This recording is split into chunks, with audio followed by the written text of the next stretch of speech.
ऐसे ही एक लड़का था, उसकी उम्र 8 साल की थी। उसके वालिद जिंदा थे, माँ भी जिंदा थी। वालिद का काम ये था कि जंगल जाते थे, परिंदे पकड़ कर लाया करते थे और उनको फिर बेचा करते थे। तो यही उनका कारोबार था। तो एक दिन क्या हुआ, उनकी तबीयत खराब हो गई। तबीयत खराब हुई, बिस्तर अलालत पर पहुंचे, काफ़ी दवाई चली, काफ़ी दवा उनकी कराई गई, लेकिन कोई फ़ायदा नहीं हुआ। और आखिरी वक्त आ गया, यहाँ तक कि इंतकाल कर गए। जब इंतकाल हो गया तो 8 साल का बच्चा था।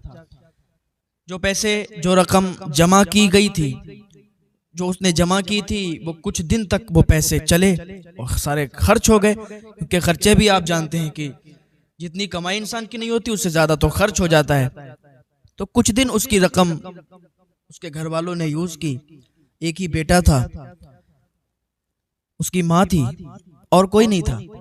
बेटा बड़ा होता गया, यहाँ तक कि 12-13 साल का हो गया। उसने बाप के साथ जा जाके थोड़ा हुनर सीख लिया था, परिंदों का शिकार करने का कुछ उसको आ गया था हुनर। वो जाता था बाप के साथ, सीखता रहता था।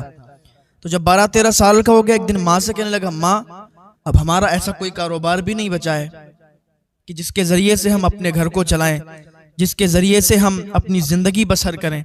माँ अगर तू इजाजत दे तो मैं यही बाप का कारोबार जो था, जो वालिद साहब का कारोबार था, उसी को अपना लूं। मैं जंगल जाके परिंदों को पकड़ कर लाके और बेच दिया करूं। माँ कहने लगी, तू बाप के साथ जाता तो था, लेकिन तुझे इतना तजुर्बा नहीं है कि तू परिंदों को कैद कर ले, परिंदों को पकड़ ले। उसने कहा, माँ जाके देखता हूँ। उसकी माँ ने इजाजत दे दी, क्योंकि थोड़ा बहुत तो इसे हुनर था। उसकी माँ ने इजाजत दी, कहा जाओ, अगर कर सकते हो तो फिर चले जाओ। अब इसने जंगल की गलियां, रास्ते सब देखे हुए थे कि किधर से निकलना है, किधर जंगली जानवर हैं, सारा माहौल इसको पता था। ये एक दिन जंगल में गया, इसने जाल बिछाया, परिंदों को पकड़ने की तकनीक इसने डाली। बहुत देर तक यूं ही बैठा रहा, यहाँ तक कि अंधेरा होने लगा। रात आने को आई तो कोई भी परिंदा इसके जाल में नहीं आया, कोई भी परिंदा इसने नहीं पकड़ पाया। मायूसी की हालत में घर आया, माँ से कहने लगा, माँ हम जंगल तो गए थे, लेकिन कोई परिंदा हमें नहीं मिला कि जिसको हम ले आते और फिर उसको फरोख्त करते और कुछ पैसे हमें हाथ लगते। उसकी माँ ने उसे तसल्ली दी कि बेटा, ऐसे ही आसानी से कोई काम में सक्सेस नहीं मिलती है। लोग सालों साल लगा देते हैं काम सीखने में, लोग सालों साल लगा देते हैं अपने काम को करने में।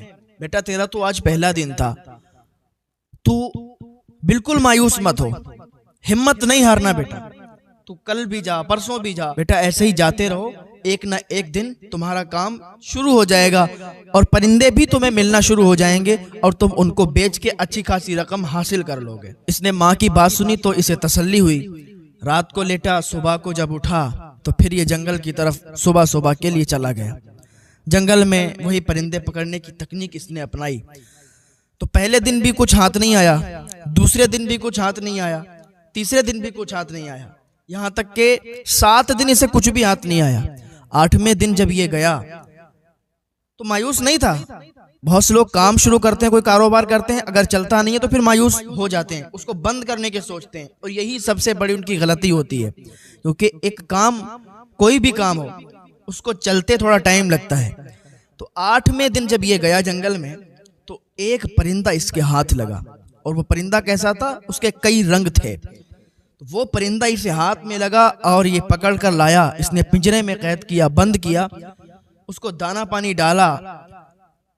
सुबह हुई तो इसने सोचा था कि मैं इसको बेच दूंगा, तो इसको बेच के अच्छे दाम मिल जाएंगे।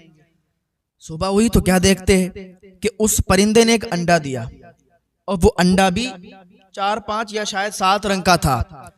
उसमें कई कलर थे अंडे में। तो उस अंडे को देखा, उससे पहले उसने वो अंडा नहीं देखा, तो जो उसके यहाँ उस परिंदे ने अंडा दिया, उस परिंदे को देखकर उसने सोचा चलो बाजार जाएं, इसको बेच दें, हो सकता है शायद कोई इसको खरीद ले और अच्छे पैसे दे दे। तो उसने वो अंडा उठाया, अंडा उठाने के बाद बाजार की तरफ चला गया। सोच तो यही रहा था कि कौन इसको खरीदेगा अंडे को, लेकिन बाजार से जब वो हाथ पकड़ कर ले जा रहा था, हाथ में पकड़कर अंडे को, तो एक दुकानदार था जो बड़ा चालाक था। तो उस दुकानदार ने जब देखा अंडे का कलर कि इसमें कई ज्यादा कलर हैं, तो उस लड़के को बुलाया, कहा इधर आओ, का जो तुम अंडा तुम हाथ में रखते हो, क्या इसको बेचते हो, क्या इसको बेचोगे? तो उसने कहा हाँ बेचेंगे, कितने रुपए दे दोगे? तो उस दुकानदार ने कहा बताओ तुम कितने लोगे? अब ये लड़का था, इसने सोचा कि ज्यादा से ज्यादा कितने मिल सकते हैं, 10 रुपए का अंडा होगा और इससे ज्यादा कौन खरीदेगा। उसने कहा भाई 10 रुपए का देंगे। उसने कहा ठीक है। चालाक दुकानदार था, उसने 10 रुपए का अंडा खरीद लिया और 10 रुपए का अंडा खरीदने के बाद कहा ठीक है अब तुम जाओ। जब दूसरा दिन हुआ तो फिर उस परिंदे ने वही अंडा दिया, उसी कलर का। फिर वो बाजार के लिए निकला बेचने के लिए, तो फिर वही चालाक दुकानदार इसको मिला और उसने फिर 10 रुपए में अंडा खरीद लिया। अब यहाँ तक कि रोज वो परिंदा अंडा देता और ये रोज इसी तरीके से उसी दुकानदार को बेचता रहा। अब वो दुकानदार क्या करता था, वो दुकानदार बादशाह के यहाँ जाके उस अंडे को अच्छी कीमत में फरोख्त कर देता था, अच्छे पैसों में उसे बेच देता था और बादशाह उसको खरीद लिया करता था। इसे खबर हो गई कि हमारा 10 रुपए का अंडा ये खरीदता हो, बादशाह के दरबार में जाके अच्छी कीमत इसकी लगती है, बादशाह के दरबार में जाके अच्छे पैसों में ये बेचता है जाके। तो एक दिन वो बादशाह के दरबार में गया और बादशाह से कहा कि बादशाह सलामत, आप उस दुकानदार से अंडा खरीदते हो? कहाँ मैं खरीदता हूँ? कब वो 10 रुपए का अंडा खरीदता है और आपको इतना ज्यादा महंगा बेचता है, तो क्यों ना आप डायरेक्ट मुझसे खरीद लिया करें अंडा। अगर आप मुझसे वो अंडा खरीदेंगे तो हमें ही फायदा होगा। हमारा परिंदा है, हम उसको 10 रुपए में जाके बेचते हैं, वो आपको ज्यादा में आके देता है, तो फायदा तो सारा उसको होता है, हमें तो कोई फायदा नहीं होता है। तो बादशाह ने कहा तुम्हारी बात तो ठीक है, तो तुम ही अंडा आके और यहाँ पहुंचाते रहना। उसने कहा ठीक है। अच्छा, चालाक दुकानदार को पता चला कि इसने ऐसा ऐसा किया, बादशाह के पास गया, मेरी शिकायत की कि मैं उसको महंगा अंडा देता हूँ, 10 रुपए का खरीदता हूँ। ये सारा मामला जब इसको पता चला तो ये जल गया, इसको बड़ा गुस्सा आया। अब ये बादशाह के पास गया और कहने लगा बादशाह सलामत। बादशाह भी उसका दिमाग थोड़ा ऐसा ही था, बेवकूफ टाइप का बादशाह था। कहा बादशाह सलामत, आप रोज उससे अंडा खरीदेंगे तो क्यों ना सबसे बेहतर बात यह है कि उसका परिंदा ही आप ले लीजिए और पैसे भी मत दीजिए, आपकी ही मिल्कियत में तो है। और आप अगर उससे कहेंगे तो पैसों की कोई बात ही नहीं होगी, आपको तो फ्री वो ऐसे ही दे देगा। के हालांकि बादशाह के लिए कोई पैसों की और वो अंडे और उस परिंदे की कीमत बादशाह के लिए क्या माने रखती है, लेकिन वो कंजूस बादशाह था, बेवकूफ बादशाह था। उस चालाक दुकानदार की बात मान के कहा ठीक है, उसको दरबार में पेश किया जाए। उस लड़के को दरबार में पेश किया गया। कहा भाई तुम अपना परिंदा यहीं रख के जाओ, अपना परिंदा हमें दे के जाओ। अब बादशाह ने जब कह दिया था तो वो इनकार तो कर नहीं सकता था। कहा ठीक है हुजूर, जैसी आपकी मर्जी। लड़के ने क्या किया, वो परिंदा बादशाह को दे दिया। अब इस लड़के के पास एक ही आमदनी का जरिया था, वो परिंदा था, वो भी बादशाह ने ले लिया। अब ये फिर खाली हाथ।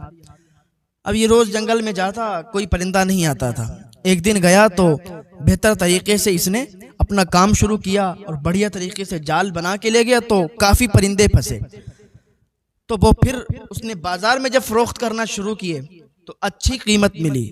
दूसरे दिन गया और ज्यादा फंसे। इसी तरीके से इसका कारोबार बहुत ऊंचा चला गया और बहुत अच्छा ये मुनाफा भी इसको मिलता गया। तो काफी अच्छा काम चलने लगा। रोज जाता जंगल में परिंदे लाता और रोज फरोख्त करता। शहर में मशहूर हो गया। किसी को भी कोई परिंदे की जरूरत होती थी वो इसके पास आ जाता था, मांगता था, उसको अच्छी कीमत में बेच दिया करता था। इसका कारोबार बहुत ऊंचा चला गया था। अच्छा, जो दुकानदार था वो जलने लगा, उसको हसद हो गया। वो चालाक दुकानदार जलने लगा तो बादशाह के पास गया और बादशाह से शिकायत की कि बादशाह सलामत, ये जो परिंदा आपने लिया है, ऐसा परिंदा अगर एक और आपको मिल जाए तो बहुत बेहतर होगा, और ये 2 परिंदे होंगे तो फिर अच्छा लगेगा। तो बादशाह बेवकूफ था, उसने कहा हाँ बात तो तुम्हारी सही है। कहा उसको दरबार में पेश किया जाए। उस लड़के को फिर दरबार में बुलाया गया। बादशाह ने कहा कि देखो ऐसा परिंदा हमें चाहिए और 40 दिन के अंदर हमें ये परिंदा चाहिए, वरना तुम्हें और तुम्हारी माँ को, तुम्हारी वालिदा को कत्ल करवा दिया जाएगा। लड़का था, डर गया। कहा ठीक है 40 दिन के अंदर आपको परिंदा लाएंगे। लड़का बहुत परेशान हुआ, घर आके बड़ा मायूस, बड़ा उदास हो गया। माँ से कहने लगा माँ ऐसी शर्त बादशाह ने रख दी है। माँ ने कहा बेटा उदास मत हो, और जब माँ दुआ कर दे तो फिर बात ही क्या है। माँ बाप की दुआओं में बड़ा असर होता है। माँ ने कहा बेटा परेशान मत हो, जा इंशाअल्लाह तेरा काम हो जाएगा और 40 दिन से पहले ही तुझे वो परिंदा भी मिल जाएगा। माँ ने दुआ कर दी थी, भी टेंशन ही खत्म हो गई। लड़का जंगल में गया, जाता रहा, और परिंदे तो आ जाते थे लेकिन वैसा परिंदा मिलना बड़ा मुश्किल था। एक दिन इसने जाल लगाया और वही परिंदा जो इसने पहले इसके जाल में फंसा था वही जो अंडा देता था, कलर उसका बदला बदला था, सेम वैसा ही परिंदा फिर फंस गया। इसने परिंदा पकड़ा और पकड़ने के बाद बादशाह की बारगाह में गया। कहा, लीजिए बादशाह सलामत, जैसा आपने हुक्म फरमाया था परिंदा वैसा ही मैं पकड़ के लाया हूँ। बादशाह ने परिंदा लिया, खुश हो गया। अभी ये चालाक जो दुकानदार था, इसने सोचा यार इसने इस शर्त को भी पूरा कर लिया, इस काम में भी ये आगे निकल गया। परिंदा पकड़ना तो बड़ा मुश्किल था, इसने ये भी कर दिया, चलो देखते हैं अब की ये क्या करेगा। वो दुकानदार आके बादशाह के पास फिर आया और कहने लगा, बादशाह सलामत, आपको पता है ये जो परिंदे लाके इसने आपको दिए हैं, ये परिंदे एक फूल होता है उसको सूंघते हैं। अगर 1 साल के अंदर उस फूल को इन्हें नहीं सूंघाया गया, इन्होंने उस फूल को नहीं सूंघा, तो फिर आपके ये परिंदे मर जाएंगे। बादशाह ने कहा, अच्छा फिर इसका इलाज क्या है? बादशाह सलामत सुनिए, एक बाग है, वो देव का बाग बोला जाता है, उसमें काला देव रहता है। उस जमाने में एक बाग था, उसमें मशहूर था कि काला देव रहता है। का बादशाह सलामत, उसी बाग में वो फूल है और वो फूल एक ही बंदा तोड़ के ला सकता है, और वो है ये परिंदे वाला, इसके अलावा कोई भी ला नहीं सकता है। ये दुकानदार ये सोच रहा था कि उस बाग में जब ये जाएगा तो मर जाएगा, वापस ही नहीं आएगा, सारा कारोबार भी खत्म हो जाएगा। लेकिन कोई लाख बुरा चाहे तो क्या होता है, वही होता है जो मंजूर खुदा होता है। कोई तुम्हें लाख दबाना चाहे, कोई तुम्हें लाख गिराना चाहे, कोई तुम्हारे कारोबार से तुम्हें लाख नीचा करना चाहे, कोई नहीं कर सकता जब तक अल्लाह रब्बुल इज्जत ना चाहे। जब तक अल्लाह की मदद आपके साथ है, आपका कोई कुछ भी नहीं कर सकता है। तो बादशाह बेवकूफ था, उसने कहा अच्छा ऐसी बात है तो फिर बुलाया जाए उसे। फिर उसे दरबार में पेश किया गया। बादशाह ने कहा ठीक है भाई, वो फूल जो है हमें चाहिए, और वो उसी बाग में है जिसमें काला देव रहता है, और तुम्हें वो फूल लाके मुझे देना है। अब उसने कहा ठीक है हुजूर, जैसा आपका हुक्म। घर पे आए, फिर माँ से कहने लगा, माँ ये तो बड़ा अजीब शर्त रखती है आपकी बादशाह ने, और ये दुकानदार तो बहुत हमसे जलने लगा। माँ ने कहा बेटा तू किसी बात की टेंशन मत ले, अल्लाह की मदद हमारे साथ है, अल्लाह हमारे साथ है, हमें कुछ नहीं होने वाला है। उसकी माँ ने जब उसे तसल्ली दी, उसे अच्छे कलिमात से नवाजा, तो वो खुश हो गया, टेंशन फ्री हो गया। तो दूसरे दिन वो निकल गया उसी बाग की तलाश में, लेकिन उसे बाग तो मालूम ही नहीं था कि कहाँ है। तो एक बूढ़ा शख्स था जो कि उस शहर में वही बुजुर्ग ऐसा था कि जिसकी उम्र सबसे ज्यादा थी, और वो ऐसी चीजों के बारे में ज्यादा मालूमात रखता था। ये लड़का उसके पास गया, कहने लगा बाबा ऐसी ऐसी बात है, एक दुकानदार हमारे पीछे पड़ गया, वो अजीब अजीब तरीके की बात बादशाह को बताता है, बादशाह भी उसके झांसे में आ जाता है और मुझे ऐसे काम दे देता है।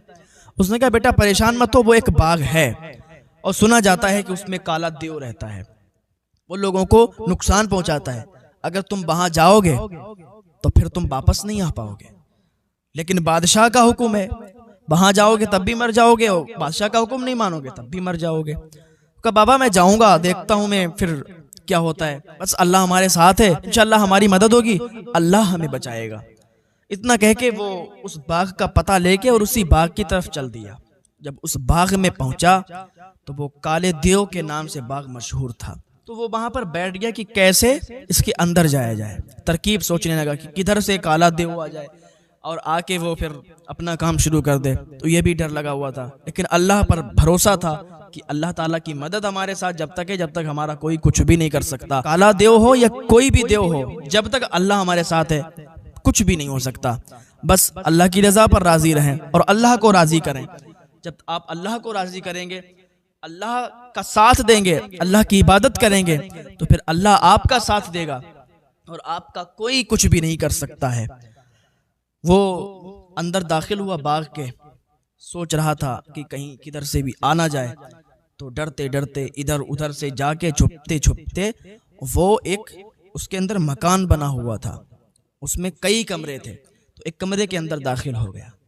जैसे ये कमरे के अंदर दाखिल हुआ और दाखिल होने के बाद उसमें देखा तो एक रोने की आवाज आ रही थी, कोई रो रहा था, आवाज बहुत तेज आ रही थी। उस आवाज के करीब वो शख्स बढ़ा, वो लड़का उस आवाज के करीब बढ़ा तो वहां कोई नहीं था।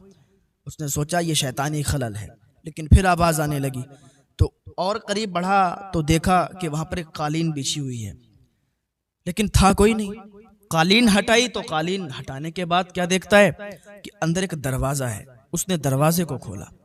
दरवाजा खोलने के बाद उसमें एक जीना था, उस जीने पर पैकड़ियों के राह नीचे उतरा।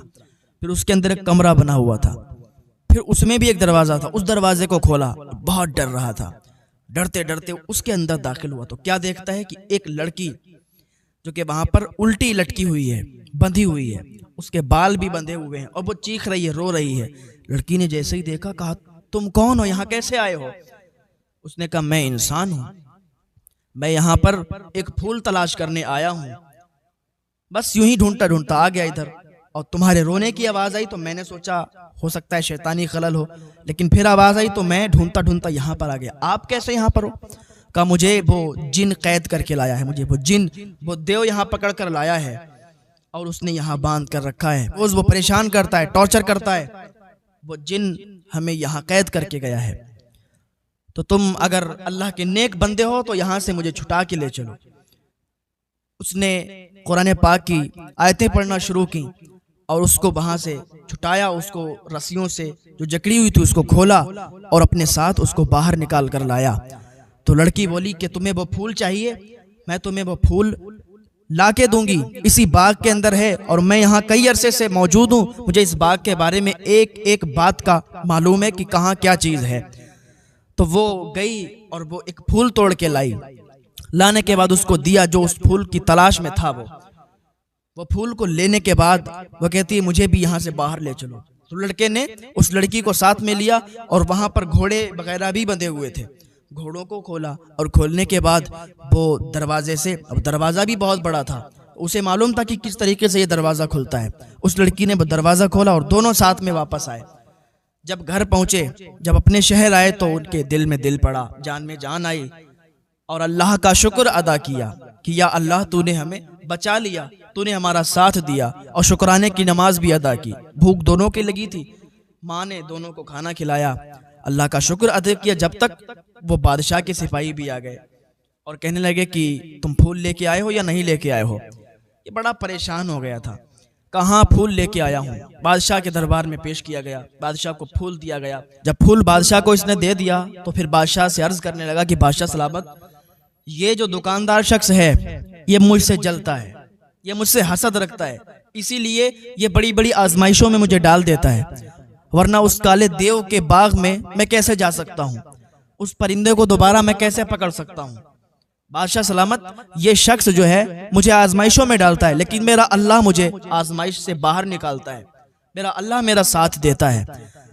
तो बादशाह सलामत ने जब इसकी ये बात सुनी तो बहुत खुश हुआ, ये अल्लाह ताला का वाकई नेक बंदा है और जो भी बात मैंने इससे कही इसने पूरी की, जो भी काम इसको दिया इसने उसको अंजाम दिया।